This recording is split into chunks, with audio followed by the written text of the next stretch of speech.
Hi friends, రీసెంట్గా ICC విడుదల చేసినటువంటి వన్డే బ్యాట్స్మెన్స్ ర్యాంకింగ్స్లో భారత్ యొక్క దిగ్గజ ఆటగాడు మరియు మాజీ కెప్టెన్ రోహిత్ శర్మ మొదటి స్థానం దక్కించుకున్నాడు. అయితే ఇందులో మనందరికీ పెద్దగా ఆశ్చర్యం లేకున్నా ఇప్పుడు రోహిత్ శర్మ ఇలాంటి ఘనత సాధించడం వెనుక చాలా కథే ఉంది. అసలు గతంలో తన కెరీర్లో ఎన్నో విధాలైనటువంటి గొప్ప ఇన్నింగ్స్లు ఆడినప్పటికీ అతడు దాదాపుగా 15 సంవత్సరాలు క్రికెట్లో ఉన్నా ఈ స్థానం దక్కించుకోలేకపోయాడు. కానీ 38 సంవత్సరాల వయసులో ఇలా అగ్రస్థానం సంపాదించుకోవడం అంటే మామూలు విషయం కాదు. ఒక సాధారణ సగటు ఆటగాడి యొక్క రిటైర్మెంట్ ఏజ్ అది.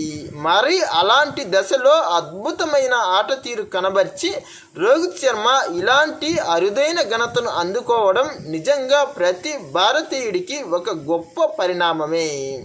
అసలు ఆస్ట్రేలియాతో టోర్నీ స్టార్ట్ కాకుండా ముందు రోహిత్ శర్మ యొక్క ఫామ్పై అనేక సందేహాలే వెల్లువెత్తాయి. కానీ అలాంటి దశలో రోహిత్ శర్మ అద్భుతమైన ఆట తీరును కనబర్చి ఏకంగా మ్యాన్ ఆఫ్ ది సిరీస్గా నిలిచి అలా తనపై విమర్శలు చేసిన అందరి నోళ్ళు మూయించినట్టు చేశాడు.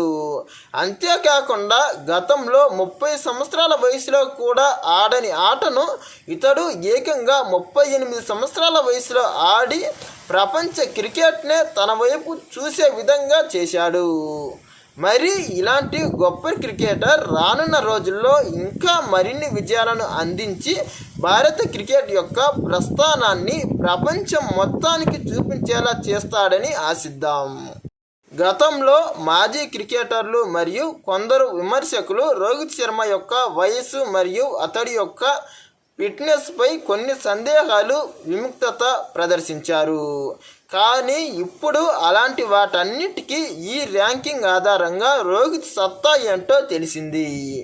మరి రానున్న రోజుల్లో రోహిత్ ఇలాంటి ఆట తీరునే కనబరిచి 2027 వన్డే వరల్డ్ కప్ వరకు ఉండి భారత్ను సగర్వంగా మరో వన్డే వరల్డ్ కప్ అందిస్తాడని ఆశిద్దాం.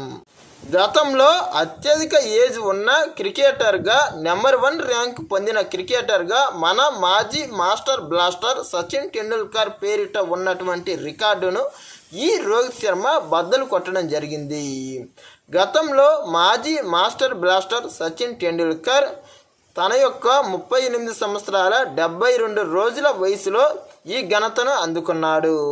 కానీ నేడు అతడి కన్నా ఎక్కువగా 38 సంవత్సరాల 170 రోజుల యొక్క తన యొక్క వయసులో రోహిత్ శర్మ ఈ ఘనతను అందుకోవడం నిజంగా రోహిత్ వయసు పెరుగుతున్నా కానీ తన యొక్క వన్నె తగ్గలేదనే నిరూపించాడు. అంతేకాకుండా వయసు పెరుగుతూ నేడు ఫామ్ లేమితో సతమతమవుతూ రిటైర్మెంట్ ఇస్తున్నటువంటి నేటి క్రికెటర్లందరికీ వయసు పెరిగే కొద్దీ ఆటను ఇంకా ఎక్కువగా చూపిస్తూ తనలో ఏమాత్రం వయసే పెరుగుతుంది కానీ ఆట తగ్గలేదు అని రుజువు చేస్తూ మిగతా క్రికెటర్లందరికీ ఒక రోల్ మోడల్గా నిలిచాడనడంలో ఎలాంటి సందేహమే లేదు.